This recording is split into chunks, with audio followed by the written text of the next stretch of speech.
bersama-sama memperbaiki birokrasi, meningkatkan investasi, berkontribusi menggerakkan roda ekonomi. Inilah yang sedang kami lakukan.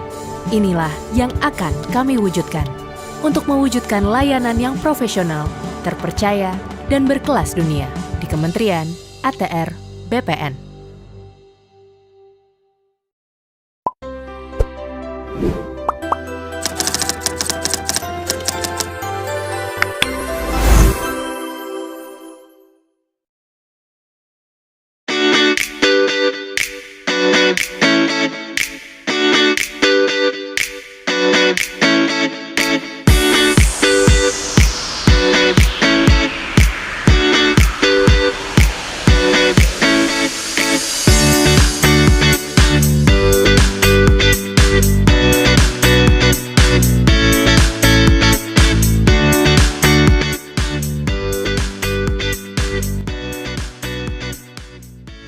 Oke, standby, kamera ready, sound ready, 3, 2, 1, action. Assalamualaikum warahmatullahi wabarakatuh.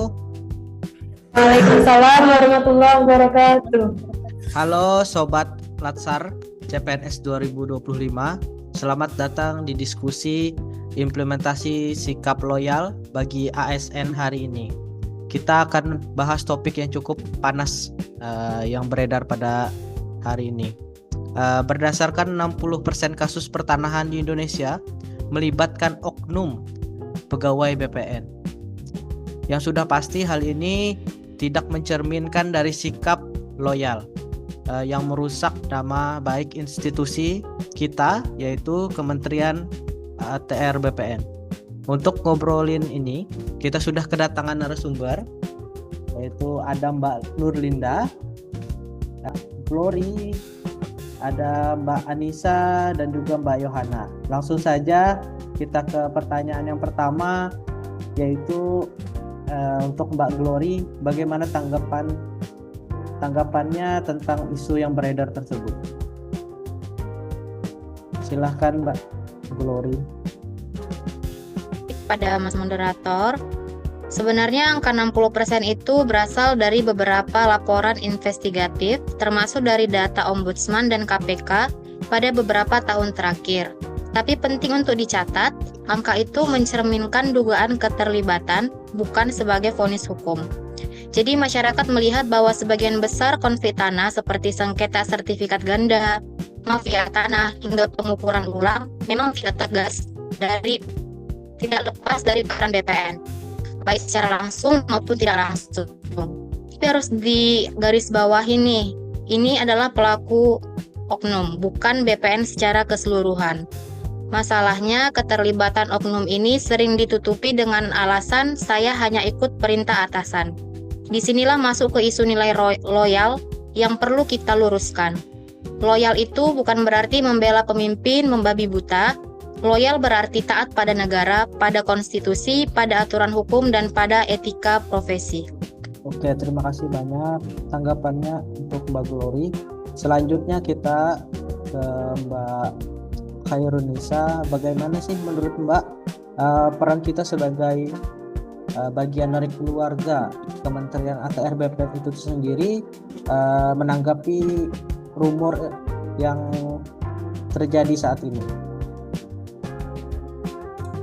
Baik, sebagai bagian dari keluarga Kementerian ATR BPN, kita harus ikut menjaga nama baik instansi sebagai bagian dari panduan perilaku loyal, yaitu menjaga nama baik sesama ASN, instansi, dan negara sebagai bentuk kesetiaan dan tanggung jawab profesional. Nah, kalau ada nih keluarga atau masyarakat yang nanya berita-berita seperti ini, tentunya kita harus klarifikasi ya Mas Sidik, bahwa bukan semua pegawai ATR BPN itu mafia tanah. Hanya ada beberapa terdapat oknum saja yang juga sudah berusaha diberantas oleh Pak Menteri Nusron Wahid, yang dari berita ini pihak beliau juga sudah menggandeng sejumlah pihak terkait dalam upaya pemberantasan mafia tanah tersebut. Jadi begitu Mas Sidik. Terus untuk Mbak Yohana, bagaimana penerapan nilai loyal dalam mengatasi kasus mafia tanah ini? Soalnya kan di situ dikatakan sudah 60% kasus nih. 60% kasus, berarti sudah lebih dari setengahnya agar kita tetap menjaga nama baik instansi kita. Bagaimana tanggapannya? Terima kasih Mas atas kesempatannya. Jadi cara kita itu adalah yang pertama, instansi itu harus menindak tegas oknum-oknum yang terlibat dalam praktik mafia tanah. Ini menunjukkan komitmen memberantas tindakan tidak etis. Terus kemudian meningkatkan transparansi dalam proses pengelolaan tanah dan menunjukkan akuntabilitas atas tindakan instansi. Selanjutnya, komunikasi yang efektif tentang upaya instansi memberantas mafia tanah dan menjaga integritas. Melakukan reformasi sistem pengelolaan tanah untuk membuatnya lebih transparan, akuntabel, dan mengurangi peluang praktik tidak etis.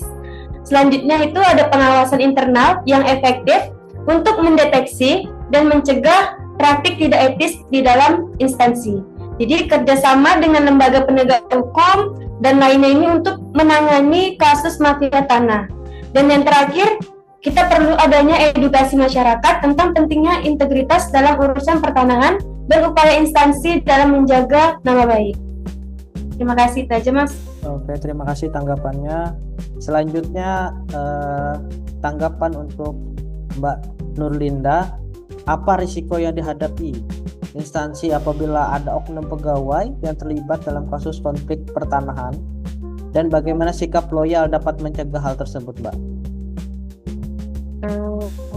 Kalau menurut saya, jika ada oknum pegawai yang terlibat dalam konflik pertanahan, resiko yang muncul adalah turunnya kepercayaan masyarakat, rusaknya citra instansi, dan berkurangnya wibawa layanan publik. Untuk mencegah hal tersebut, setiap pegawai perlu menerapkan sikap loyal dengan menempatkan kepentingan negara dan masyarakat di atas kepentingan pribadi.